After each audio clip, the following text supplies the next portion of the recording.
नमस्कार। मेरे चैनल में आप सभी का बेहद स्वागत है। आज मैं आप सबके लिए लेकर आई हूँ कथा सम्राट मुंशी प्रेमचंद जी के उपन्यास गौदान का अगला भाग। पिछले सभी भागों में आपने सुना कि किस तरह से होरी धनिया और उसके बच्चों के बीच में अनबन हो जाती है। गोबर और झुनिया उस अनबन की वजह से शहर में आकर रहने लगते हैं। उन्हें लगता है कि शहर में आकर रहने से उनकी ज़िंदगी बहुत ही आसान हो जाएगी और अच्छी हो जाएगी। उनकी ज़िंदगी बड़ी मज़े में कटेगी। लेकिन शहर आने के बाद एक अलग ही उलझनों का सामना उन सबको करना पड़ता है। झुनिया की ज़िंदगी तो जैसे तबाह सी हो जाती है। गांव का बड़ा सा घर और यहाँ एक कमरे की उनकी खोली रहती है, जिसमें बच्चा, वो और उसका पति गोबर रहते हैं। गोबर चूंकि बहुत दिन गांव में रुक जाता है, इस वजह से उसका यहाँ का व्यापार तो जैसे समाप्त ही हो जाता है। और अब उसे किसी भी तरह की आमदनी ना होते देखकर वह शक्कर मिल में नौकर बन जाता है। इधर कामकाज की वजह से ध्यान न दे पाने के कारण और अकेलेपन की वजह से झुनिया का जो बच्चा होता है वह मर जाता है। इस वजह से झुनिया और भी बीमार रहने लगती है और गोबर की तरफ से एकदम से विस्मृत हो जाती है। वह गोबर के साथ अब झगड़ा भी करने लगती है। एक दिन इसी बीच उनके बीच में बेहद झगड़ा होता है और गोबर घुसा तान कर बोलता है, उसे बहुत मारता है और घर से निकालने की बात करता है। तभी पास में रहने वाली चूहिया आकर झुनिया को बचाती है। तब गोबर अपना घुसा तान कर कहता है, मैंने कह दिया मेरे घर में ना आया करो, तुम्ही ने इस चुड़ैल का मिजाज आसमान पर चढ़ा दिया है। चूहिया वहीं डटी रहती है और निशंक खड़ी होती है। वह बोलती है, अच्छा अब चुप रहना गोबर, बेचारी अधमरी लड़कोरी औरत को मारकर तुमने कोई बड़ी जवामर्दी का काम तो नहीं किया है।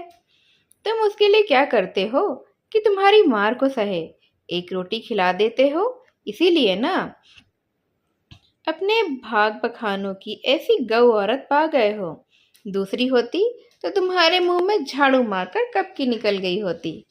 मोहल्ले के लोग भी अब जमा हो गए। चारों ओर से गोबर पर फटकारें पड़ने लगी।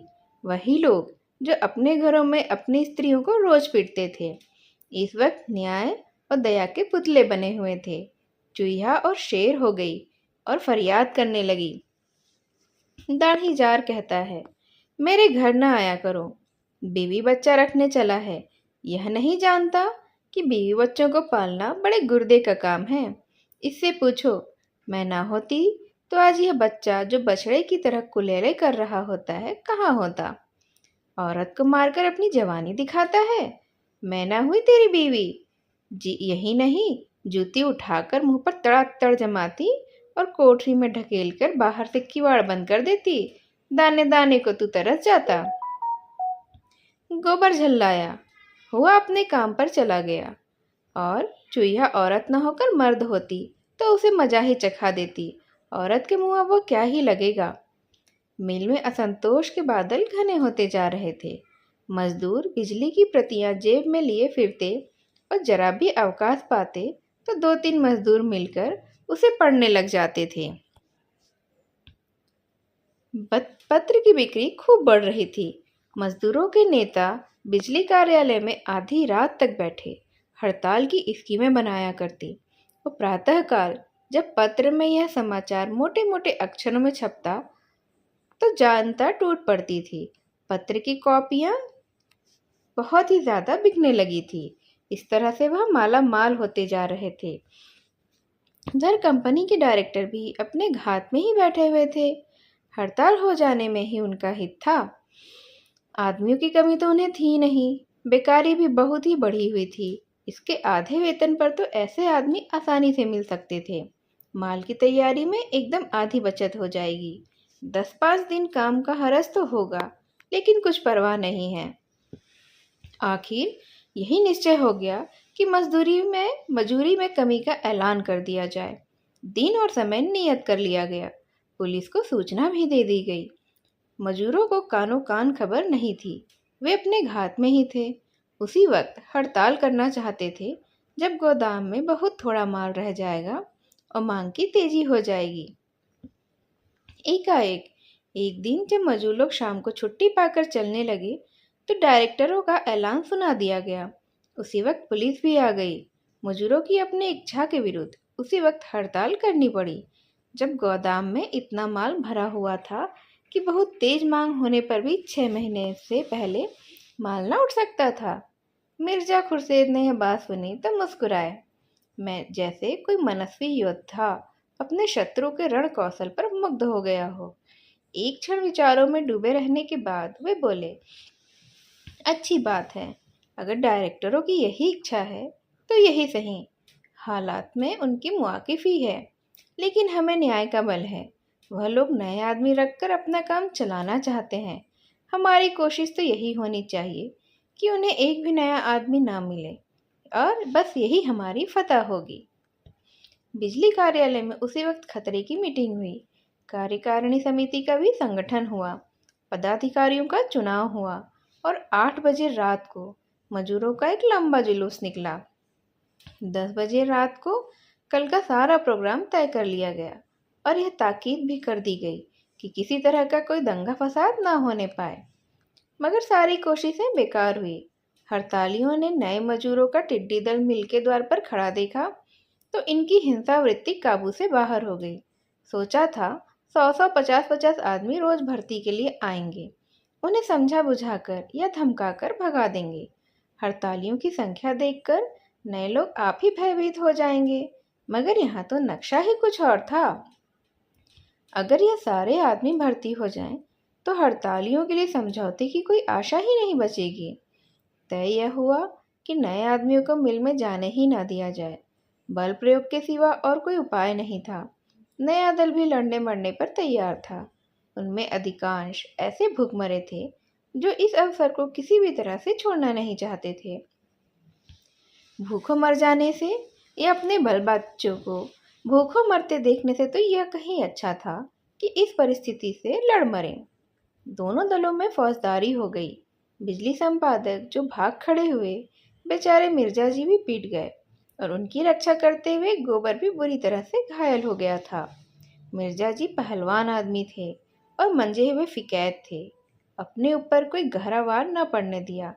गोबर बेहद गंवार था, पूरा लठ मारना जानता था, पर अपनी रक्षा करना नहीं जानता था, जो लड़ाई में मारने से ज्यादा महत्व की बात होती है। उसके एक हाथ की हड्डी टूट गई, सिर भी खुल गया और अंत में वह वहीं ढेर हो गया। कंधों पर अनगिनत लाठियां पड़ी थी, जिससे उसका एक अंग चूर हो गया था। हड़तालियों ने उसे गिरते देखा तो भाग खड़े हुए। केवल 10-12 जचे हुए आदमी मिर्जा को घेर कर खड़े रहे। नए आदमी विजय पताका उड़ाते हुए मिल में दाखिल हुए और पराजित हड़ताली अपने हताहतों को उठा उठाकर अस्पताल पहुंचाने लगे। मगर अस्पताल में इतने आदमियों के लिए जगह ही नहीं थी। मिर्जा जी तो ले लिए गए। गोबर की मरहम पट्टी करके उसे घर पहुंचा दिया गया। झुनिया ने गोबर की ये चेष्टाहीन लोथ देखी, तब उसका नारित्व जाग उठा। अब तक उसने उसे सबल के रूप में ही देखा था, जो उस पर शासन करता था, डांटता था और मारता भी था। आज वह अपंग था, निस्सहाय था और दयनीय था। झुनिया ने खाट पर झुककर आंसू भरी आंखों से गोबर को देखा और घर की दशा का ख्याल करके उसे गोबर पर ईर्ष्यामय क्रोध आया। गोबर जानता था कि घर में एक पैसा नहीं है। वह यह भी जानता था कि कहीं से एक पैसा मिलने की कोई आशा भी नहीं है। यह जानते हुए भी, उसके बार बार समझाने पर भी उसने यह विपत्ति अपने ऊपर डाल ली। उसने कितनी बार कहा था कि तुम इस झगड़े में ना पड़ना। आग लगाने वाले आग लगाकर अलग हो जाएंगे, जाएंगे गरीबों के ही सिर पर। लेकिन वह कब उसकी सुनने लगा था। वह तो उसकी बैरिन जो थी, मित्र तो वह लोग थे जो अब मजे से मोटर में घूम रहे हैं। उस क्रोध में एक प्रकार की तुष्टि भी थी, जैसे हम उन बच्चों को कुर्सी से गिरते पड़ते देखकर जो बार बार मना करने के बावजूद खड़े होने से बाज नहीं आते हैं, चिल्ला उठते हैं, अच्छा हुआ ना, बहुत अच्छा हुआ, तुम्हारा सिर क्यों ना धो हो गया। लेकिन एक ही क्षण में गोबर का करुण क्रदन सुनकर उसकी सारी संज्ञा सिहर उठी। व्यथा में डूबे हुए यह शब्द उसके मुंह से निकले। हाय हाय, सारी देह भुरकुस हो गई। सबों को तनिक भी दया नहीं आई।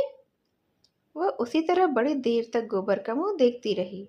वह क्षीण होती हुई आशा से जीवन का कोई लक्षण पा लेना चाहती थी और प्रति क्षण उसका धैर्य अस्त होने वाले सूर्य की भांति डूबता जाता था और भविष्य में अंधकार उसे अपने अंदर समेट लेना चाहता था।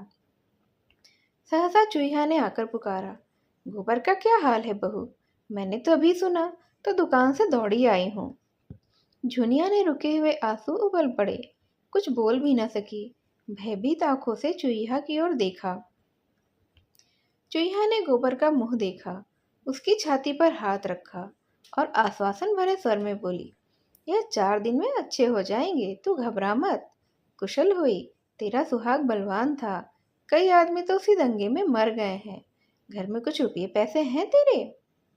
जुनिया ने लज्जा से सिर हिला दिया। अच्छा, मैं ला देती हूँ। थोड़ा सा दूध लाकर गर्म कर ले। जुनिया ने उसके पांव पकड़कर कहा, दीदी, तुम ही मेरी माता हो, मेरा तो कोई दूसरा है नहीं। जाड़ों की उदास संध्या आज और भी ज्यादा उदास मालूम हो रही थी। जुनिया ने चूल्हा जलाया और दूध उबालने लगी। चूहा बरामदे में बच्चे के लिए खिला रही थी। सहसा जुनिया भारी कंठ में बोली, मैं बड़ी अभागिनी हूँ दीदी। मेरे मन में ऐसा आ रहा है जैसे मेरे ही कारण इनकी यह दशा हुई है। जी कुड़ता है, तब मन दुखी होता ही है। फिर गालियां भी निकलती है, शराब भी निकलता है। कौन जाने मेरी गालियां। इसके आगे वह कुछ कह न सकी।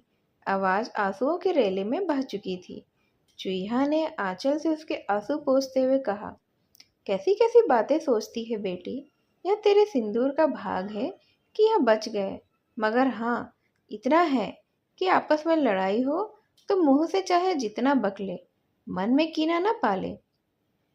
बीज अंदर पड़ा तो आंखों निकले बिना नहीं रहता है। झुनिया ने कंपन भरे स्वर में पूछा, अब मैं क्या करूं दीदी? चूहा ने ढांढस बंधाया, कुछ नहीं बेटी, भगवान का नाम ले, वह गरीबों की रक्षा करते हैं। उसी समय गोबर ने अपनी आंखें खोली और झुनिया को सामने देखकर याचना भाव से क्षीण स्वर में बोला, आज बहुत चोट खा गया झुनिया। मैं किसी से कुछ नहीं बोला। सबों ने अनायास ही मुझे मारा। कहा सुना माफ कर, तुझे सताया था, उसी का तो यह फल है। थोड़ी देर का और मेहमान हूँ, अब ना बचूंगा। मारे दर्द की सारी देह फटी जाती है। चूहा ने अंदर आकर कहा, चुपचाप पड़े रहो, बोलो चालो नहीं, मरोगे नहीं, इसका मेरा जुम्मा है। गोबर के मुख पर आशा की रेखा झलक पड़ी। बोला, सच कहती हो, मैं नहीं मरूंगा? हाँ हाँ, नहीं मरोगे। तुम्हें हुआ क्या है? जरा सिर में चोट आ गई है और हाथ की हड्डी उतर गई है। ऐसी चोटें मर्दों को रोज ही लगा करती हैं। इन चोटों से कोई नहीं मरता। अब मैं झुनिया को कभी नहीं मारूंगा। डरते होंगे कि कहीं झुनिया तुम्हें ना मार दे। वह मारेगी भी तो कुछ नहीं बोलूंगा। अच्छा, अच्छा होने पर तुम यह सब भूल जाओगे। नहीं दीदी, कभी नहीं भूलूंगा। गोबर इस समय बच्चों सी बातें किया करता। 10-5 मिनट अचेत सा पड़ा रहता। उसका मन न जाने कहाँ कहाँ उठता फिरता। कभी देखता वह नदी में डूबा जा रहा है और झुनिया उसे बचाने के लिए नदी में चली आ रही है। कभी देखता कोई दैत्य उसकी छाती पर सवार है और झुनिया की शक्ल में कोई देवी उसकी रक्षा कर रही है। और वह बार बार चौंक कर पूछता, मैं मरूंगा तो नहीं ना झुनिया? 3 दिन उसकी यही दशा रही और झुनिया ने रात को जाग कर और दिन को उसके सामने खड़े रहकर जैसे मौत से उसकी रक्षा की। बच्ची को चूहा संभाले रहती थी। चौथे दिन झुनिया एक्का लाई और सबों ने गोबर को उस पर लाद कर अस्पताल पहुंचाया। वहां से लौटकर गोबर को मालूम हुआ कि अब वह सचमुच में बच गया है और आगे भी बच जाएगा। उसने आंखों में आंसू भरकर कहा, मुझे क्षमा कर दो झुन्ना। इन 3-4 दिनों में चूहिया के 3-4 रुपए खर्च हो गए थे और अब झुनिया को उससे कुछ लेते संकोच भी होता था। वह भी कोई मालदार थोड़ी ना थी। लकड़ी की बिक्री के रुपए झुनिया को दे देती। आखिर झुनिया ने कुछ काम करने का विचार किया। अभी गोबर को अच्छा होने में तो महीनों लगेंगे, खाने पीने को भी तो चाहिए, दवा दारू के लिए भी कुछ ना कुछ चाहिए। वह कुछ काम करके खाने भर का तो ले ही आएगी। बचपन से उसने गौओं का पालना और घास छिलना सीखा था। यह गौवें कहाँ थी? हाँ, वह घास छिल सकती थी। मोहल्ले के कितने ही स्त्री पुरुष बराबर शहर के पास घास छिलने जाते थे और 8-10 आने की कमा लेते थे। वह प्रातःकाल गोबर का हाथ मुंह धुलाकर और बच्ची को उसे सौंप कर घास छिलने निकल जाती और तीसरे पहर तक भूखी प्यासी घास छिलती रहती। फिर उसे मंडी में ले जाकर बेचती और शाम को ही घर आती। रात को भी वह गोबर की नींद सोती और गोबर की ही नींद जागती थी। मगर इतना कठोर श्रम करने पर भी उसका मन ऐसा प्रसन्न रहता मानो वह झूले पर बैठी गा रही है। रास्ते भर साथ की स्त्रियों और पुरुषों से चुहल और विनोद ही करती जाती। घास छिलते समय भी सबों में हंसी दिल लगी होती रहती। न किस्मत का रोना, न मुसीबत का गिला। जीवन की सार्थकता में, अपनों के लिए कठिन से कठिन त्याग में और स्वाधीन सेवा में जो उल्लास है, उसकी ज्योति एक एक अंग पर चमकती रहती। बच्चा अपने पैरों पर खड़ा होकर जैसे तालियां बजा बजा कर खुश होता। उसी आनंद का वह अनुभव कर रही थी, मानो उसके प्राणों में आनंद का कोई सोता सा खुल गया हो। और मन स्वस्थ हो तो देह भी कैसे अस्वस्थ रहेगा। उस 1 महीने में तो जैसे उसकी काया ही कल्प हो गई। उसके अंगों में अब शिथिलता नहीं थी, चपलता है, लचक है और सुकुमारता है। मुख पर परिपालन नहीं रहा, पीलापन भी नहीं रहा। खून की एक गुलाबी चमक आ गई थी। उसका यौवन जो इस बंद कोठरी में पड़े पड़े अपमान और कलह से कुंठित हो गया था, वह मानो ताजी हवा और प्रकाश पाकर लहलहा उठा। अब उसे किसी भी बात पर क्रोध नहीं आता। बच्चे के जरा से रोने पर अब वह झुंझला नहीं उठती थी। अब उससे जैसे धैर्य और प्रेम का सागर आ गया था। इसके खिलाफ गोबर अच्छा हो जाने पर भी कुछ उदास रहता था। जब हम अपने किसी प्रियजन पर अत्याचार करते हैं और जब विपत्ति आ पड़ने पर हम में इतनी शक्ति आ जाती है कि उसकी तीव्र व्यथा का अनुभव करें, तो इससे हमारी आत्मा पे जागृति का उदय हो जाता है और हम उस बेजा व्यवहार का प्रायश्चित करने के लिए तैयार हो जाते हैं। गोबर उसी प्रायश्चित के लिए अब व्याकुल हो रहा था। अब उसके जीवन का रूप बिल्कुल दूसरा होगा, जिसमें कटुता की जगह मृदुता होगी, अभिमान की जगह नम्रता होगी। उसे अब ज्ञात हुआ कि सेवा करने का अवसर बड़े सौभाग्य से मिलता है और इस अवसर को वह कभी नहीं भूलेगा। मिस्टर खन्ना को मजदूरों की यह हड़ताल बिल्कुल बेजा मालूम होती थी। उन्होंने हमेशा जनता के साथ मिले रहने की कोशिशें की थी। वह अपने को जनता का ही आदमी समझते थे। पिछले कौमी आंदोलन में उन्होंने बड़ा जोश दिखाया था। जिले के प्रमुख नेता रहे थे, 2 बार जेल गए थे और कई हजार का नुकसान भी उठाया था। अब वह मजदूरों की शिकायत सुनने को तैयार रहते थे, लेकिन यह तो नहीं हो सकता कि वह शक्कर के मिल के हिस्सेदारों के हित पर कोई विचार ही ना करे। अपना स्वार्थ त्यागने को वह तैयार हो सकते हैं अगर उनकी ऊंची मनोवृत्तियों का स्पर्श किया जाता, लेकिन हिस्सेदारों के स्वार्थ की रक्षा न करना तो यह तो अधर्म था। यह तो व्यापार है, कोई सदाव्रत नहीं कि सब कुछ मजदूरों को ही बांट दिया जाए। हिस्सेदारी को यह विश्वास दिलाकर कि रुपये मिल गए थे, इस काम में 15-20 सैकड़े का लाभ हो था। अगर उन्हें 10 सैकड़ा भी न मिले तो वह डायरेक्टरों को और विशेषकर मिस्टर खन्ना को धोखेबाज ही समझेंगे और फिर अपना वेतन वह कैसे कम कर सकते थे। कंपनियों को देखते उन्होंने अपना वेतन कम कर रखा था, केवल 1000 रुपया महीना ही लेते थे। कुछ कमीशन भी मिल जाता था। मगर वह इतना लेते थे तो मिल का संचालन भी तो करते थे।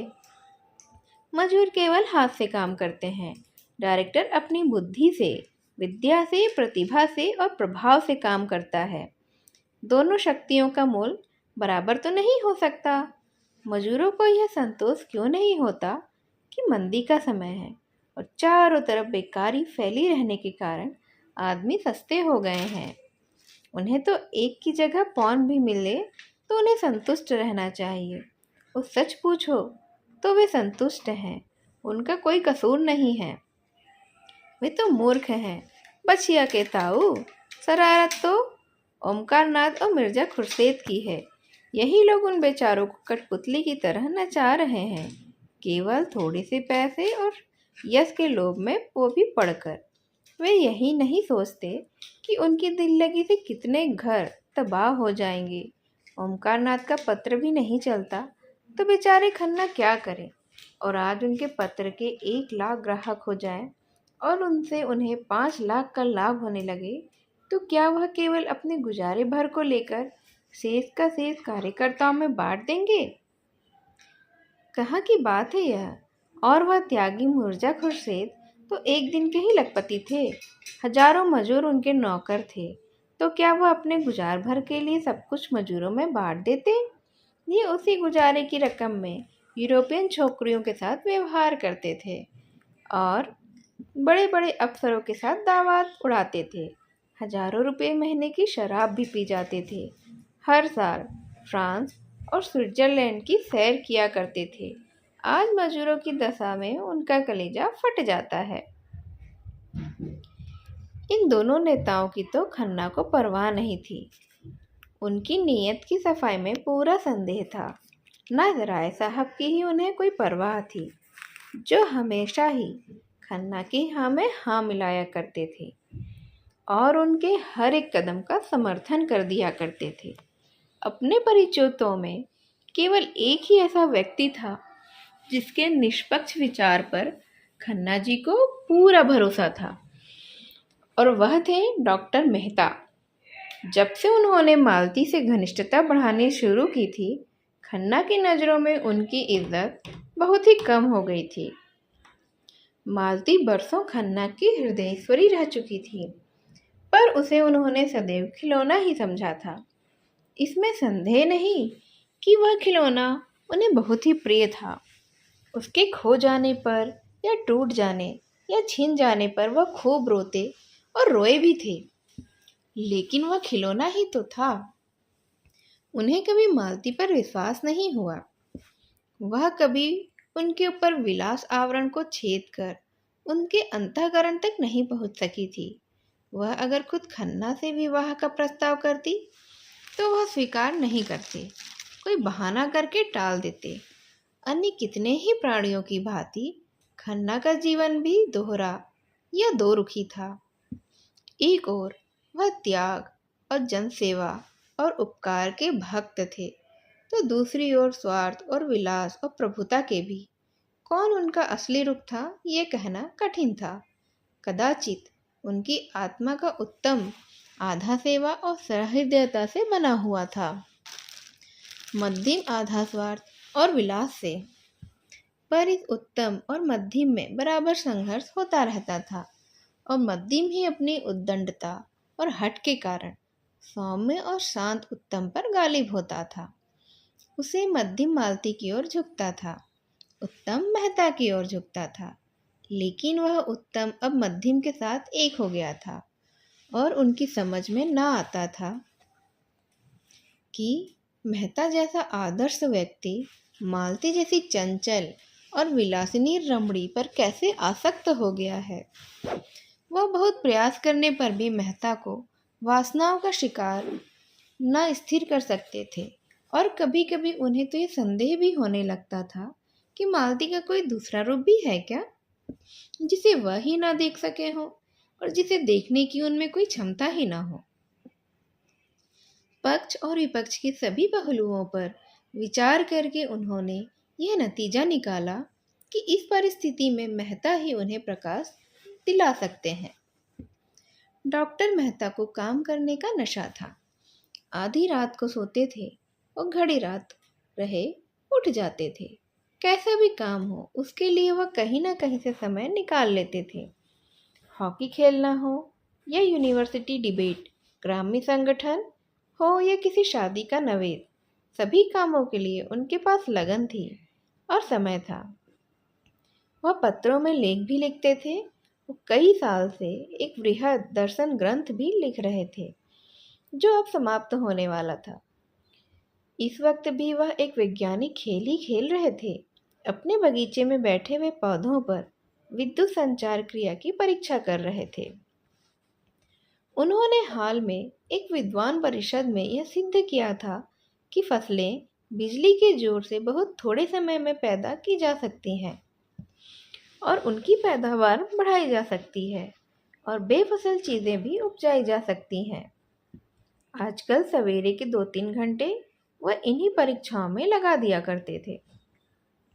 मिस्टर खन्ना की कथा सुनकर उन्होंने कठोर मुद्रा से उनकी ओर देखकर कहा, क्या यह जरूरी था कि ड्यूटी लग जाने से मजदूरों का वेतन घटा दिया जाए?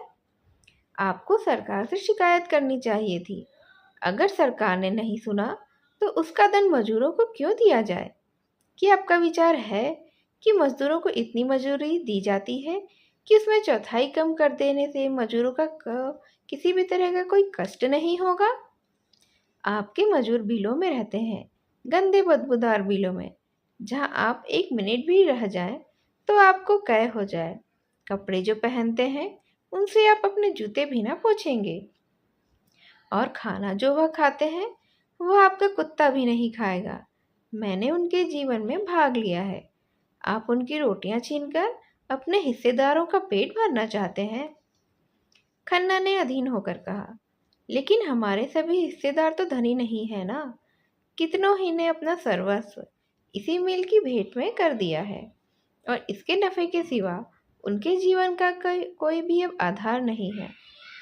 मेहता ने इस भाव से जवाब दिया जैसे इस दलील का उनकी नज़रों में कोई मूल्य ही नहीं हो। जो आदमी किसी व्यापार में हिस्सा लेता है वह इतना दरिद्र तो नहीं होता कि उसके नफ़े को ही जीवन का आधार समझे। हो सकता है कि नफ़ा कम मिलने पर उसे अपना एक नौकर कम कर देना पड़े या उसके मक्खन और फलों का बिल कम हो जाए, लेकिन वह नंगा या भूखा नहीं रहेगा। जो अपनी जान खपाते हैं उनका हक उन लोगों से ज़्यादा है जो केवल रुपया ही लगाते हैं। यही बात पंडित ओमकार नाथ ने कही थी। मिर्जा खुर्शीद ने भी यही सलाह दी थी। यहाँ तक कि गोविंदी ने भी मजदूरों का ही पक्ष लिया था, पर खन्ना जी ने उन लोगों की कोई परवाह नहीं की थी। लेकिन मेहता के मुंह से वही बातें सुनकर वह प्रभावित हो गए। ओमकार नाथ को वो स्वार्थी समझते थे, मिर्जा खुर्शीद को गैर जिम्मेदार और गोविंदी को तो वो अयोग्य समझते थे। मेहता की बात में चरित्र अध्ययन और सद्भाव की शक्ति थी। सहसा मेहता ने पूछा, आपने अपनी देवी जी से इस विषय में राय ली थी? खन्ना ने सकुचाते हुए कहा, हाँ, पूछा तो था। तो उनकी क्या राय थी? वही जो आपकी है। मुझे यही आशा थी। और आप उस विदेशी को अयोग्य समझते हैं? उसी वक्त मालती आ पहुंची और खन्ना को देखकर बोली, अच्छा, आप यहाँ विराज रहे हैं। मैंने मेहता जी की आज दावत की है। सभी चीज़ें अपने हाथों से पकाई हैं। आपको भी न्योता देती हूँ। गोविंदी देवी से आपका यह अपराध क्षमा करा दूंगी। खन्ना को कौतूहल हुआ, अब मालती अपने हाथों से खाना पकाने लगी है। मालती वही मालती है जो खुद कभी अपने जूते भी ना पहनती थी, जो खुद कभी बिजली का बटन तक न दबाती थी। विलास और विनोद ही जिसका जीवन था। मुस्कुराकर उन्होंने कहा, अगर आपने पकाया है तो ज़रूर आऊँगा। मैं तो कभी सोच भी नहीं सकता था कि आप पाक कला में भी निपुण हैं। मालती ने संकोच भाव से बोला, उन्होंने मार मार कर वैद्य बना दिया। इनका हुक्म कैसे टाल देती, पुरुष देवता जो ठहरे। खन्ना ने इस व्यंग का आनंद लेकर मेहता की ओर आंखें मारते हुए कहा, पुरुष तो आपके लिए इतने सम्मान की वस्तु नहीं थे। मालती झेपी भी नहीं। इस संकेत का आशय समझकर जोश भरे स्वर में बोली, लेकिन अब हो गई हूँ, इसीलिए कि मैंने पुरुष का जो रूप अपने परिचितों की परिधि में देखा था, उससे यह कहीं सुंदर है। पुरुष इतना सुंदर है, इतना कोमल हृदय। मेहता ने मालती की ओर दीन भाव से देखा और बोले, नहीं मालती, मुझ पर दया करो। नहीं, मैं यहाँ से भाग जाऊंगा। इन दिनों जो कोई मालती से मिलता, वह उससे मेहता की तारीफों के पुल बांध देती, जैसे कोई नव दीक्षित अपने नए विश्वासों का ढिंढोरा पीटता फिरे। सुरुचि का ध्यान भी उसे नहीं रहता और बेचारे मेहता दिल में कटकर रह जाते थे। वह कड़ी और कड़वी आलोचना तो बड़े शौक से सुनते थे, लेकिन अपनी तारीफ सुनकर जैसे बेवकूफ बन जाते थे। मुंह जरा सा निकाल आता था, जैसे कोई फप्ती कस गई हो, और मालती इन औरतों में न थी जो भीतर रह सके। वो बाहर ही रह सकती थी, पहले भी और अब भी, व्यवहार में भी, विचार में भी। मन में कुछ रखना वह नहीं जानती थी। जैसे एक अच्छा या अच्छी साड़ी पाकर वह उसे पहनने के लिए अधीर हो जाती थी, उसी तरह मन में कोई सुंदर भाव आए तो वह उसे बिना प्रकट किए चैन नहीं पाती थी। मालती ने और समीप आकर उनकी पीठ पर हाथ रखकर मानो उनकी रक्षा करते हुए कहा, अच्छा, भागो नहीं, अब कुछ नहीं कहूंगी। मालूम होता है तुम्हें अपने निंदा ज्यादा पसंद है, तो निंदा ही सुनो। खन्ना जी, यह महाशय मुझ पर अपने प्रेम का जाल। शक्कर मिल की चिमनी यहाँ से साफ नजर आती थी। खन्ना ने उसकी तरफ देखा। वह चिमनी खन्ना को कीर्ति स्तंभ की भांति आकाश में सिर उठाए खड़ी थी। खन्ना की आंखों में अभिनय और अभिमान चमक उठा। इसी वक्त इन्हें मिल के दफ्तर में जाना है। वहाँ डायरेक्टरों की एक अर्जेंट मीटिंग करनी होगी और इसी परिस्थिति को उन्हें समझाना होगा। इस समस्या को हल करने का उपाय भी उन्हें बतलाना होगा। मगर चिमनी के पास यह धुआं कहाँ से उठ रहा है? देखते देखते सारा आकाश बैलून की भांति धुएं से भर गया। सबों ने सशंक होकर देखा, कहीं आग तो नहीं लग गई? आग ही मालूम होती है। सहसा सामने सड़क पर हजारों आदमी मिल की तरफ दौड़े जाते नजर आ रहे थे और सभी के सभी घबराए हुए थे। खन्ना ने खड़े होकर जोर से पूछा, अरे क्या हुआ? क्या हुआ, कोई बताता क्यों नहीं? तुम लोग कहाँ दौड़े जा रहे हो? एक आदमी ने रुककर कहा, अजी, शक्कर मिल में आग लग गई है, आप देख नहीं रहे हैं? खन्ना ने मेहता की ओर देखा और मेहता ने अब खन्ना की ओर देखा। मालती दौड़ी हुई बंगले में गई और अपने जूते पहन कर आई। अफसोस और शिकायत करने का कोई अवसर नहीं था। किसी के मुंह से एक बात नहीं निकलती थी। खतरे में हमारी चेतना अंतर्मुखी हो जाती है। खन्ना की कार खड़ी ही थी। तीनों आदमी घबराए हुए आकर बैठे और मिल की तरफ भागे। चौरास्ते पर पहुंचे तो देखा सारा शहर मिल की ओर ही उमड़ा चला आ रहा है। आग में आदमियों को खींचने का जादू है। कार आगे ही न बढ़ सकी। मेहता ने पूछा, आग? बीमा तो तुमने करा लिया था ना? खन्ना ने लंबी सांस खींचकर कहा, कहाँ भाई, अभी तो लिखा पढ़ी ही हो रही थी। क्या जानता था कि यह आफत ही आने वाली है। कार वहीं रास आसरे छोड़ दी गई और तीनों आदमी भीड़ को चीरते हुए मिल के सामने आ पहुंचे। देखा तो अग्नि का एक सागर आकाश में उमड़ रहा था। अग्नि की उन्मत्त लहरें एक पर एक दांत पीसती, जीभ लपलपाती थी, जैसे आकाश को भी निगल जाएगी। उसी अग्नि समुद्र के नीचे ऐसा धुआं छाया था, मानो सावन की घटा कालिख में नहाकर नीचे उतर आई हो। उसके ऊपर जैसे आग का थरथराता हुआ उबलता हुआ हिमाचल खड़ा था। हाथे में लाखों आदमियों की भीड़ थी। पुलिस की भी थी, फायर ब्रिगेड की भी थी, सेवा समितियों के सेवक भी थे, पर सब के सब आग की भीषणता से मानो शिथिल हो गए थे। फायर ब्रिगेड की छींटें उस अग्नि सफर में जाकर जैसे बुझ सी जाती थीं। ईंट भी जल रही थी, लोहे के गार्डर भी जल रहे थे और पिघली हुई शक्कर के पर नाले चारों तरफ बह रहे थे। और तो और जमीन से भी ज्वाला निकल रही थी। दूर से तो मेहता और खन्ना को आश्चर्य हो रहा था कि इतने सारे आदमी खड़े खड़े तमाशा कैसे देख रहे हैं। उन्हें तो विश्वास ही नहीं हो रहा था और कुछ करना अपने वश से बाहर ही था। उन्हें समझ में नहीं आ रहा था कि आखिर किया तो क्या जाए। मील की दीवारों से 50 गज के अंदर जाना जोखिम भरा था। ईंट और पत्थर के टुकड़े चटाक चटाक करके बाहर उछल रहे थे। कभी हवा का रुख इधर हो जाता तो भगदड़ सी मच जाती थी। अब ये तीनों आदमी भीड़ के पीछे ही खड़े थे। कुछ समझ में भी नहीं आ रहा था कि आखिर आग लगी तो लगी कैसे और इतनी जल्द इतना फैल कैसे गई। क्या पहले किसी ने देखा ही नहीं या देखकर वे बुझाने का कोई प्रयास नहीं किया। इस तरह के प्रश्न तो सभी के मन में उठ रहे थे, मगर वह पूछे तो पूछे किससे। मिल के कर्मचारी तो होंगे, लेकिन उस भीड़ में उनका पता मिलना बेहद कठिन था। इस तरह से वह सब अब शांत थे। सहसा हवा का एक इतना तेज झोंका आया कि आग की लपटें नीची होकर इस ओर लपकीं, जैसे समुद्र में ज्वार आ गया हो।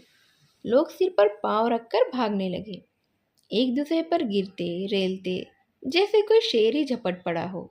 अग्नि ज्वालाएं जैसे सजीव हो गई थीं, सचेष्ट भी, जैसे कोई शेषनाग अपने सहस्त्र मुख से आग फुंकार रहा हो। कितने ही आदमी तो इस रेले में कुचल गए। खन्ना भी मुंह के बल गिर पड़े। मालती को मेहता जी दोनों हाथों से पकड़े हुए थे, नहीं तो वह भी जरूर कुचल गई होती। तीनों आदमी हाथे की दीवार के पास एक इमली के पेड़ के नीचे आकर रुके। खन्ना एक प्रकार की चेतना शून्य तन्मयता से मील की चिमनी की ओर टकटकी लगाए खड़े थे। मेहता ने पूछा, आपको ज्यादा चोट तो नहीं आई? खन्ना ने कोई जवाब ही नहीं दिया, उसी तरह ताकते रहे। उनकी आंखों में वह शून्यता थी जो विक्षिप्तता का लक्षण है। मेहता ने उनका हाथ पकड़कर फिर पूछा, हम लोग यहाँ व्यर्थ खड़े हैं। मुझे भय होता है आपको चोट कुछ ज्यादा आ गई है, आइए लौट चलें। खन्ना ने उनकी तरफ देखा और जैसे सनक कर बोले, जिसकी यह हरकत है उन्हें मैं खूब जानता हूँ। अगर उन्हें इसी में संतोष मिलता है तो भगवान उनका भला करे। मुझे कुछ परवाह नहीं, कुछ भी परवाह नहीं है। मैं आज चाहूँ तो ऐसी कई मिलें खड़ी कर सकता हूँ। जी हाँ, बिल्कुल नई मिल खड़ी कर सकता हूँ। ये लोग मुझे क्या समझते हैं? मिल ने मुझे नहीं बनाया है, मैंने मिल को बनाया है और मैं फिर से बना सकता हूँ। मगर जिनकी यह हरकत है उन्हें मैं खाक में मिला दूंगा। मुझे अब मालूम है, रत्ती रत्ती मालूम है। मेहता ने उनका चेहरा और उनकी चेष्टा देखी और घबरा कर बोले, चलिए चलिए, मैं आपको घर पहुंचा देता हूँ। आपकी तबीयत कुछ अच्छी नहीं लग रही है। खन्ना ने कहा मार कर कहा, मेरी तबीयत अच्छी नहीं है इसीलिए कि मिल जल गई? ऐसी मिलें मैं चुटकियों में खोल सकता हूँ। मेरा नाम खन्ना है, चंद्र प्रकाश खन्ना। मैंने अपना सब कुछ इस मिल में लगा दिया। पहली मिल में हमने 20% नफा दिया। मैंने प्रोत्साहित होकर यह मिल खोली। इसमें आधे रुपये मेरे हैं। मैंने बैंक के 2 लाख इस मिल में लगा दिए। मैं 1 घंटा नहीं, आधा घंटा पहले 10 लाख का आदमी था। जी हाँ, 10। मगर इस वक्त फाके मस्त हूँ। नहीं, दिवालिया हूँ। मुझे बैंक को 2 लाख देना है। जिस मकान में रहता हूँ वह अब मेरा नहीं है। जिस बर्तन में खाता हूँ वह भी अब मेरा नहीं। बैंक से मैं निकाल दिया जाऊंगा। जिस खन्ना को देखकर लोग जलते थे वह खन्ना तो अब धूल में मिल गया है। समाज में भी मेरा अब कोई स्थान नहीं बचा। मेरे मित्र मुझे अपने विश्वास का पात्र नहीं, दया का पात्र समझेंगे। मेरे शत्रु मुझसे जलेंगे भी नहीं, बल्कि मुझ पर हंसेंगे।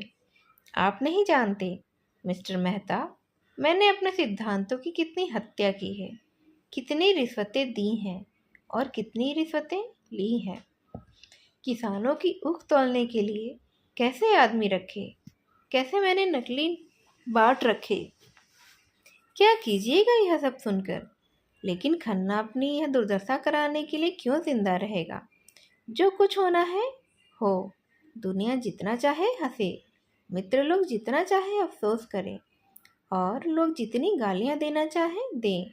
खन्ना अपनी आंखों से देखने और अपने कानों से सुनने के लिए जीता न रहेगा। वह बेहया नहीं, बेगैरत भी नहीं है। यह कहते कहते खन्ना दोनों हाथों से सिर पीट पीट कर जोर जोर से रोने लगे। मेहता ने उन्हें छाती से लगाकर दुखी स्वर में कहा, खन्ना जी, ज़रा धीरज से काम लीजिए। आप समझदार होकर दिल इतना छोटा करते हैं। दौलत से आदमी को जो सम्मान मिलता है वह उसका सम्मान नहीं, उसकी दौलत का सम्मान है। आप निर्धन रहकर भी मित्रों के विश्वास पात्र रह सकते हैं, और शत्रुओं के भी, बल्कि तब कोई आपका शत्रु रहेगा ही नहीं। आइए घर चले, ज़रा आराम कर लेने से आपका चित्त शांत हो जाएगा। खन्ना ने कोई जवाब नहीं दिया। तीनों आदमी चौरास्ते पर आए। कार खड़ी थी। 10 मिनट में खन्ना की कोठी पर आ पहुंचे थे। खन्ना ने उतरकर शांत स्वर में कहा, कार आप ले जाएं, अब मुझे इसकी ज़रूरत नहीं है। मालती और मेहता भी उतर पड़े। मालती ने कहा, तुम चलकर आराम से लेटो, हम बैठे गपशप करेंगे। घर जाने की तो ऐसी कोई जल्दी नहीं है हमें। खन्ना ने कृतज्ञता से उसकी ओर देखा। वो करुण कंठ से बोले, मुझसे जो अपराध हुए हैं उन्हें क्षमा कर देना मालती। तुम और मेहता, बस तुम्हारे सिवा संसार में मेरा कोई नहीं है। मुझे आशा है तुम मुझे अपनी नज़रों से ना गिराओगी। शायद 10-5 दिन में यह कोठी भी छोड़नी पड़े। किस्मत ने मुझे कैसा धोखा दिया। मेहता ने कहा, मैं आपसे सच कहता हूँ खन्ना जी, आज मेरी नज़रों में आपकी जो इज्जत है वह और कभी नहीं थी। तीनों आदमी कमरे में दाखिल हुए। द्वार खुलने की आहट पाते ही गोविंदी भीतर से आकर बोली, कि आप लोग वहीं से आ रहे हैं? महाराज तो बड़ी बुरी खबर लाया है। खन्ना के मन में ऐसा प्रबल, ना रुकने वाला तूफानी आवेग उठा कि गोविंदी के चरणों पर गिर पड़े और उन्हें आंसुओं से धो दे। भारी गले से बोले, हाँ प्रिय, हम तबाह हो गए हैं। उनकी निर्जीव, निराश, आहत आत्मा सांत्वना के लिए विकल हो रही थी। सच्ची स्नेह में डूबी हुई सांत्वना के लिए। उस रोगी की भांति जो जीवन सूत्र छीन हो जाने पर भी वैद्य के मुख की ओर आशा भरी आंखों से ताक रहा हो। वही गोविंदी जिस पर उन्होंने हमेशा जुल्म किया था, जिसका हमेशा अपमान किया, जिससे हमेशा बेवफाई ही की, और जिसे सदैव जीवन का भार समझा, जिसकी मृत्यु की सदैव उन्होंने कामना की थी, वही इस समय जैसे आंचल में आशीर्वाद और मंगल और अभय लिए उन पर वार रही थी। जैसे उन चरणों में ही उसके जीवन का स्वर्ग हो, जैसे वो उनके अभागे मस्तक पर हाथ रख कर ही उनकी प्राणहीन धमनियों में फिर से रक्त का संचार कर देगी। मन की इस दुर्बल दशा में, घोर विपत्ति में, मानो वह उन्हें कंठ से लगा लेने के लिए खड़ी थी। नौका पर बैठे हुए जल विहार करते समय हम जिन चट्टानों को घातक समझते हैं और चाहते हैं कि कोई उन्हें खोद कर फेंक देता, उन्हीं से नौका टूट जाने पर हम चिमट जाते हैं। गोविंदी ने उन्हें एक सोफे पर बैठा दिया और स्नेह कोमल स्वर में बोली, तो तुम इतना दिल छोटा क्यों करते हो? धन के लिए, जो सारे पापों की जड़ है। उस धन से हमें क्या सुख था?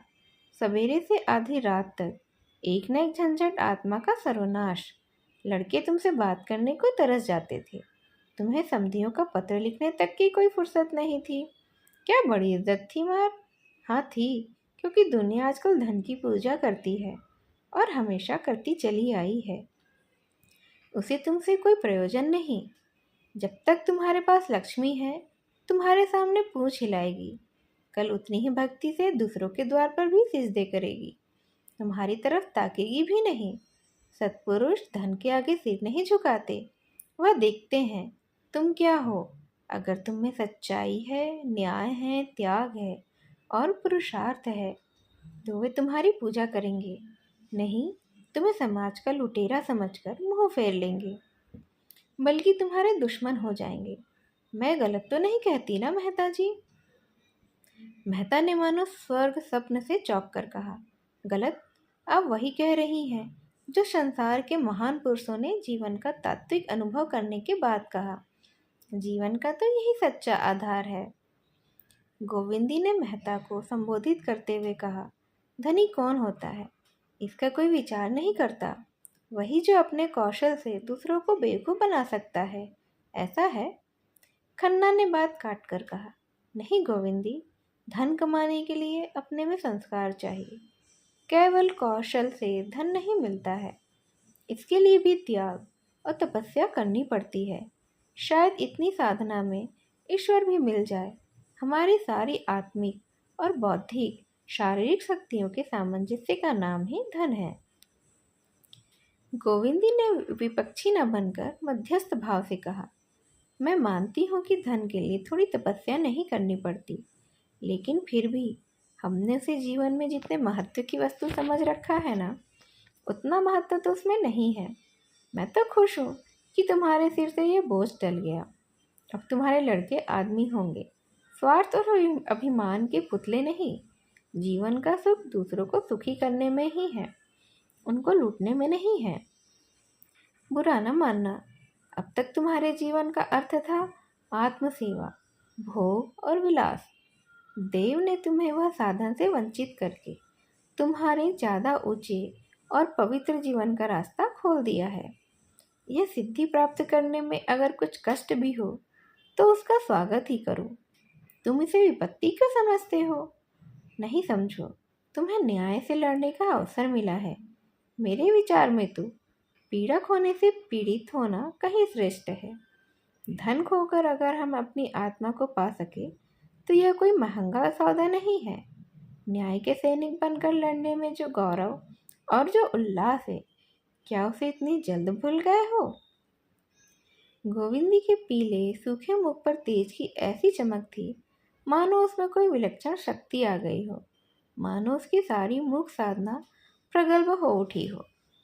मेहता उसकी ओर भक्तिपूर्ण नेत्रों से ताक रहे थे। खन्ना सिर झुकाए इस देवी प्रेरणा समझने की चेष्टा कर रहे थे और मालती मन में लज्जित थी। गोविंदी के विचार इतने ऊंचे थे, उसका हृदय इतना विशाल और उसका जीवन इतना उज्जवल है। नोहरी उन औरतों में नहीं थी जो नेकी करके दरिया में डाल देती है। उसने नेकी की है तो उसका खूब ढिंडोरा पीटेगी और उसे जितना यश मिल सकता है उससे कुछ ज़्यादा ही पाने के लिए हाथ पांव मारेगी। ऐसे आदमी को यश के बदले यह अपयश और बदनामी ही मिलती है। नेकी ना करना बदनामी की बात नहीं, अपनी इच्छा नहीं है या सामर्थ्य नहीं है, इसके लिए तो कोई हमें बुरा नहीं कह सकता। मगर जब हम नेकी करके उसका एहसान जताने लगते हैं तो वही जिसके साथ हमने नेकी की थी हमारा शत्रु हो जाता है और हमारे एहसान को मिटा देना चाहता है। वही नेकी अगर करने वाले के दिल में रहे तो नेकी ही रहेगी, बाहर निकल आए तो बदी है। नोहरी चारों ओर कहती फिरती थी। बेचारा होरी बड़ी मुसीबत में था, बेटी के ब्याह के लिए जमीन रेहन रख रहा था। मैंने उसकी ये दशा देखी तो मुझे दया आई। धन्या से तो जी जलता था, वह तो सारे मारे घमंड के धरती पर पाँव ही नहीं रखती। बेचारा होरी चिंता से घुला जाता था। मैंने सोचा इस संकट में इनकी कुछ मदद कर दूं। आखिर आदमी ही तो आदमी के काम आता है और होरी तो अब कोई गैर नहीं। मानो चाहे न मानो, वह है तो हमारा नातेदार। रुपये निकाल कर दे दिए, नहीं लड़की कब तक बैठी रहती। धनिया भला यह जीत कब सुनने लगी थी। रुपये खैरात दिए थे, बड़ी खैरात देने वाली। सूद महाजन भी लेगा, तुम भी लोगी, तो फिर एहसान काहे का? दूसरों को देती, सूद की जगह मूल भी गायब हो जाता। हमने लिया है तो हाथ में रुपये आते ही नाक पर रख देंगे। हम ही थे कि तुम्हारे घर का बीस उठा के पी गए और कभी मुंह पर भी नहीं लाए। कोई यहाँ द्वार पर नहीं खड़ा होने देता था। हमने तुम्हारा मर्जाद बना लिया, तुम्हारे मुंह की लाली रख ली। रात के 10 बज गए थे। सावन की अंधेरी घटा छाई थी। सारे गांव में अंधकार था। होरी ने भोजन करके तमाकू पिया और सोने जा रहा था कि भोला आकर खड़ा हो गया। होरी ने पूछा, कैसे चले भोले महताब? अब इसी गांव में रहना है तो क्यों अलग छोटा सा घर नहीं बना लेते? गांव में लोग कैसी कैसी कुत्सा उड़ाया करते हैं। क्या ये सब तुम्हें अच्छा लगता है? बुरा न मानना, तुमसे संबंध हो गया है इसीलिए तुम्हारी बदनामी सुनी नहीं जाती, नहीं तो मुझे क्या करना था। धनिया उसी समय लोटे में पानी लेकर होरी के सिरहाने रखने आई थी। सुनकर बोली, दूसरा मर्द होता तो ऐसी औरत का सिर काट लेता। होरी ने डांटा, क्यों बे बात बिगाड़ करती है? पानी रख दे और जाकर सो। आज तू ही कुराह चलने लगे तो मैं तेरा सिर काट लूंगा क्या? तू काटने देगी? धनिया उसे पानी का एक छींटा मारकर बोली, कुराह चले तुम्हारी बहन, मैं क्यों कुराह चलने लगी? मैं तो दुनिया की बात कहती हूँ। तुम मुझे गालियाँ देने लगे, अब मुंह मीठा हो गया होगा। औरत चाहे जिस रास्ते जाए, मर्द टुकुर टुकुर देखता रहे। ऐसे मर्द को तो मैं मर्द ही नहीं कहती। होरी दिल में कटा जाता था। भोला उसे अपना दुख दर्द कहने आया होगा, वह उल्टे उसी पर टूट पड़ी। जरा गर्म होकर बोला, तू जा, सारे दिन अपने ही मन की करते रहती है, जा यहाँ से। कुछ कहता हूँ तो उल्टे काटने के दौड़ती है। धनिया ने लल्लो चप्पो करना सीखा ही नहीं था। बोली, औरत घी का घड़ा लुढ़का दे, घर में आग लगा दे, मर्द सह लेगा, लेकिन उसका कुराह चलना कोई मर्द नहीं सहेगा। भोला बेहद दुखी स्वर में बोला, तू बहुत ठीक कहती है धनिया। बेशक मुझे उसका सिर काट लेना चाहिए था, लेकिन अब उतना पौरुख तो नहीं रहा। तू चलकर समझा दे, मैं तो सब कुछ करके हार गया हूँ। जब औरत को बस में रखने का भूता नहीं था तो सगाई क्यों की थी? इसी छिछाले दर के लिए? क्या सोचते थे वह आकर तुम्हारे पैर दबाएगी, तुम्हारे चिलम भर भर कर पिलाएगी, और जब तुम बीमार पड़ोगे तो तुम्हारी सेवा करेगी? तो ऐसा वही औरत कर सकती है जिसने तुम्हारे साथ जवानी का सुख उठाया हो। मेरी समझ में यह नहीं आता कि तुम उसे देखकर लट्टू कैसे हो गए। कुछ देखभाल तो कर लिया होता कि किस स्वभाव की है, किस रंग ढंग की है। तुम तो भूखे सियार की तरह टूट पड़े। अब तो तुम्हारा धर्म यही है कि गंडासे से उसका सिर काट लो। फांसी ही तो होगी, फांसी इस छिछालेदार से कहीं अच्छी है। भोला के खून में कुछ स्फूर्ति आई। वह बोला, तो तुम्हारी यही सलाह है? धनिया बोली, हाँ, मेरी तो यही सलाह है।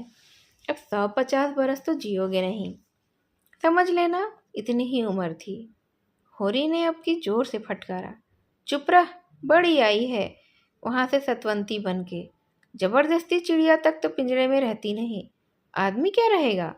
तुम उसे छोड़ दो भोला, और ये समझ लो कि वह मर गई, और जाकर अपने बाल बच्चों में आराम से रहो।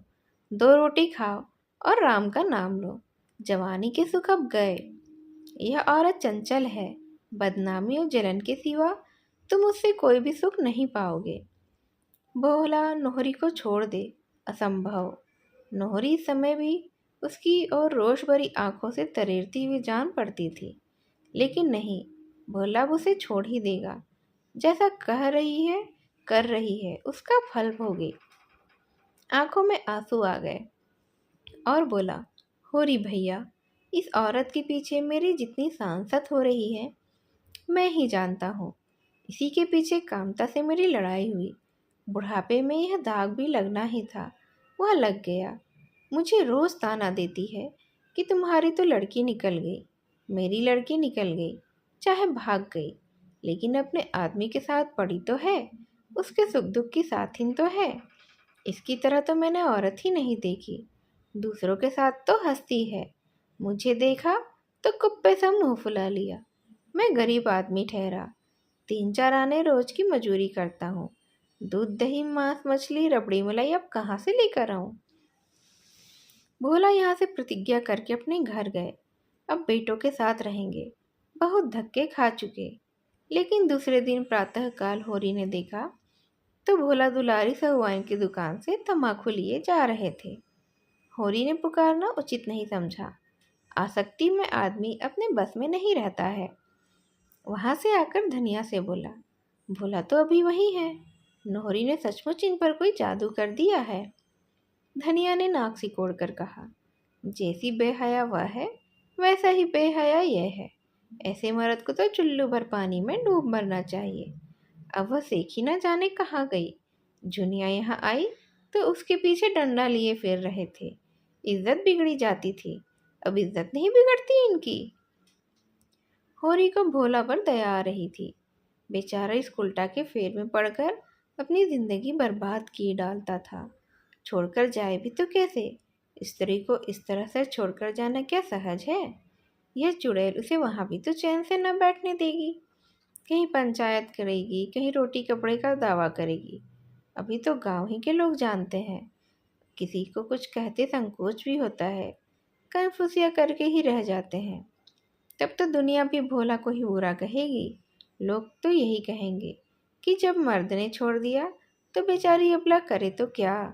मर्द बुरा हो तो औरत की गर्दन काट लेगा, औरत बुरी हो तो मर्द के मुंह में कालिख लगा देगी।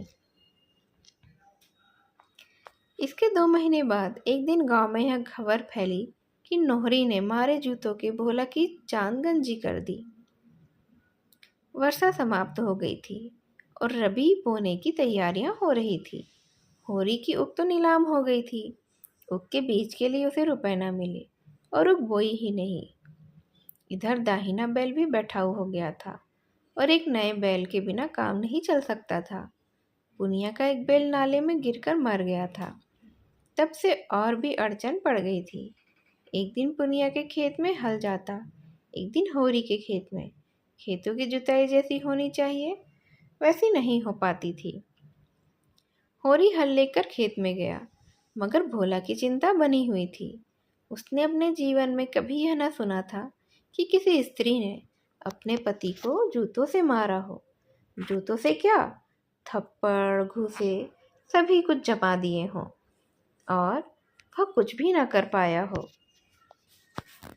ऐसा वह कैसे सोच सकता था कि यह सब हो रहा हो और सबके सब तमाशा देख रहे हो।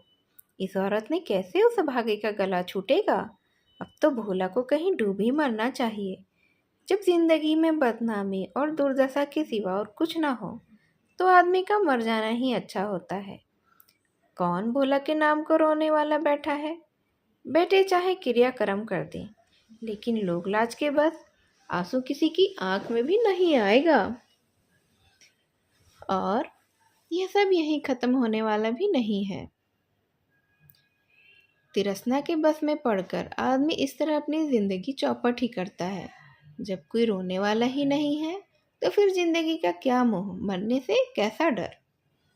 यह एक नोहरी है और यह एक चमारिन है सिलिया। देखने सुनने में उससे लाख दर्जे की अच्छी है।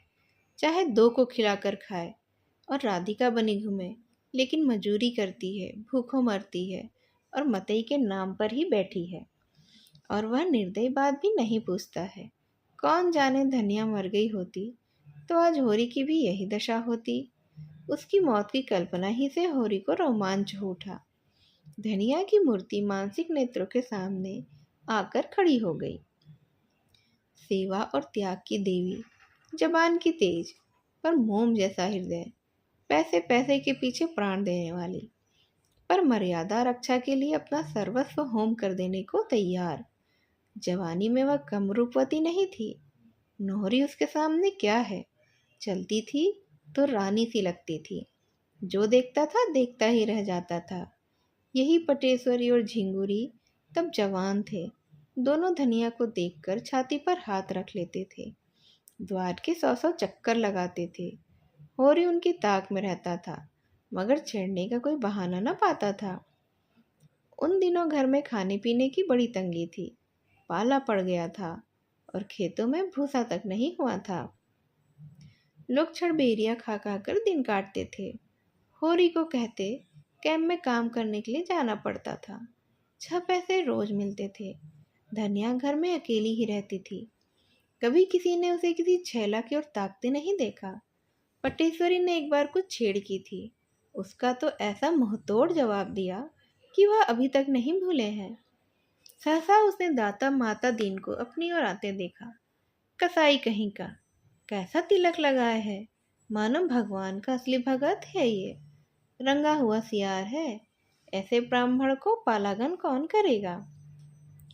माता दीन ने समीप आकर कहा, तुम्हारा दाहिना तो बूढ़ा हो गया होरी, अब की सिंचाई में भी नहीं ठहरेगा, कोई 5 साल हुए होंगे इसे लाए।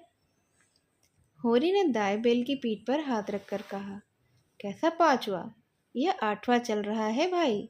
जी तो चाहता है इसे पिसिन दे दूं, लेकिन किसान और किसान के बैल, इनको जमराज ही पिसिन दे तो मिले।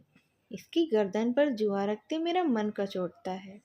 बेचारा सोचता होगा, अभी भी छुट्टी नहीं, अब क्या मेरा हाड़ भी जोतेगा। लेकिन अपना कोई काबू भी तो नहीं। तुम कैसे चले यहाँ, अब तो जी अच्छा है ना। माता दीन इधर 1 महीने से मलेरिया ज्वर में पड़ा रहा था। एक दिन तो उसकी नाड़ी छूट गई थी, 4 पाई से नीचे उतार दिया गया था।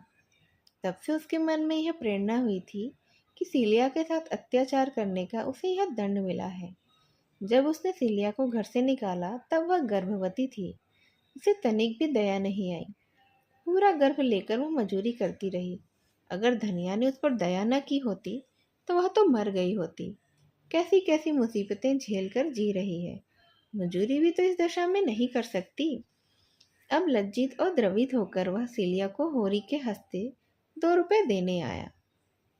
अगर होरी उसे वह रुपये दे दे तो वह उसका उपकार मानेगा। होरी ने कहा, तुम ही जाकर क्यों नहीं दे देते। माता दीन ने दीन भाव से कहा, मुझे उसके पास मत भेजो होरी महतो, कौन सा मुंह लेकर जाऊंगा। डर भी लग रहा है कि मुझे देखकर कहीं फटकार न सुनाने लगे। तुम मुझ पर इतनी दया करो। अभी मुझसे चला नहीं जाता, लेकिन इसी रुपये के लिए एक जजमान के पास बोझ भर दौड़ा गया था। अपनी करनी का फल भोग रहा हूँ। इस बहमनई का बोझ अब नहीं उठाए उठता। लुक छिप कर चाहे कितने ही कुकर्म कर लो, कोई नहीं बोलता, पर तुच्छ कुछ नहीं कर सकते, नहीं कुल में कलंक लग जाएगा। तुम उसे समझा देना दादा कि मेरा अपराध क्षमा कर दे। यह धर्म का बंधन बड़ा कड़ा होता है। जिस समाज में जन्मे और पले, उसकी मर्यादा का पालन तो करना ही पड़ता है। और किसी जाति का धर्म बिगड़ जाए, उसे कोई विशेष हानि नहीं होती। ब्राह्मण का धर्म बिगड़ जाए तो वह तो कहीं का नहीं रहता है। उसका धर्म ही उसके पूर्वजों की कमाई है, उसी की तो वह रोटी खाता है। इसी प्रायश्चित के पीछे हमारे 300 बिगड़ गए। जो अब बेधर्म होकर ही रहना है, तो फिर जो कुछ करना है प्रत्यक्ष करूँगा। समाज के नाते आदमी का अगर कुछ धर्म है, तो मनुष्य के नाते भी तो उसका कुछ धर्म है। समाज धर्म पालने से समाज आदर करता है, मगर मनुष्य धर्म पालने से तो ईश्वर भी प्रसन्न होता है। संध्या समय जब होरी ने सिलिया को डरते डरते रुपये दिए, तो वह जैसे अपनी तपस्या का वरदान पा गई। दुख का भार तो वह अकेली उठा सकती थी, सुख का भार तो अकेले नहीं उठता ना। किसे यह खुशखबरी सुनाए। धनिया से वह अपने दिल की बातें नहीं कह सकती। गांव में और कोई प्राणी भी नहीं जिससे उसकी घनिष्ठता हो। उसके पेट में चूहे दौड़ रहे थे। सोना ही उसकी अकेली सहेली थी। सिलिया उसे मिलने के लिए आतुर हो गई। रात भर कैसे सब्र करे। मन में एक आंधी सी उठ रही थी। अब वह अनाथ नहीं है। माता दीन ने उसकी बाह फिर से पकड़ ली। जीवन पथ में उसके सामने अब अंधेरी विकराल मुख वाली खाई नहीं है। लहलहाता हुआ हरा भरा मैदान है, जिसमें झरने गा रहे हैं, हिरने कुलेले कर रही हैं। उसका रूठा हुआ स्नेह आज उन्मत्त हो गया है। माता दीन को उसके मन में कितनी पानी पी पी कर कोसा था। अब वह उनसे क्षमादान मांगेगी। उससे सचमुच बड़ी भूल हुई कि उसने उनको सारे गांव के सामने अपमानित कर दिया। वह तो चमारिन है, जाति की हेठी, उसका क्या बिगड़ा। आज 10-20 लगाकर बिरादरी को रोटी दे दे, फिर बिरादरी में ले ली जाएगी। उस बेचारे को तो सदा के लिए धर्म ही का ही नाश हो गया। वह मर जात, अब उन्हें फिर नहीं मिल सकता। वह क्रोध में कितनी अंधी हो गई थी कि सबसे उनके प्रेम का ढिंढोरा पीटती फिरी। उनका तो धर्म भ्रष्ट हो गया था। उन्हें तो क्रोध था ही। उनके सर पर क्यों भूत सवार हो गया था?